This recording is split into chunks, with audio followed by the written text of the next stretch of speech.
ఇంట్లో ఇడ్లీ పిండి లేదు, దోశ పిండి లేదని ఇప్పుడు ఏం టిఫిన్ చేయాలని ఎక్కువ ఆలోచిస్తున్నారా? అవసరమే లేదు. అలాంటప్పుడు ఇన్స్టెంట్ గా చేసుకునే ఈ సుతిమెత్తని ఊతప్పం చేసి పెట్టండి. ఇంట్లో వాళ్ళందరికీ నచ్చుతుంది, చేసే మీకు కూడా ఈజీగా ఉంటుంది, హెల్దీగా ఉంటుంది.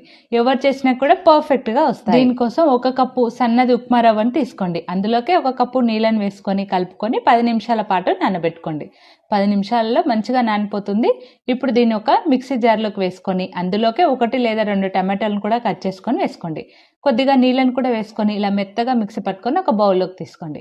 అందులోకే రుచికి తగినంతగా ఉప్పు, 1/2 టేబుల్ స్పూన్ వంట సోడా, కొద్దిగా ఉల్లిగడ్డ ముక్కలు, పచ్చిమిర్చి ముక్కలు కూడా వేసుకొని ఈ కన్సిస్టెన్సీలో పిండిని కలుపుకోవాలి. బాగా వేడైన పాన్ పైన కొద్దిగా పిండిని వేసుకొని ఈ విధంగా ఊతప్పం లాగా వేసుకొని పైన ఈ విధంగా కవర్ చేసుకొని మీడియం ఫ్లేమ్లో మంచిగా కాల్చుకోండి.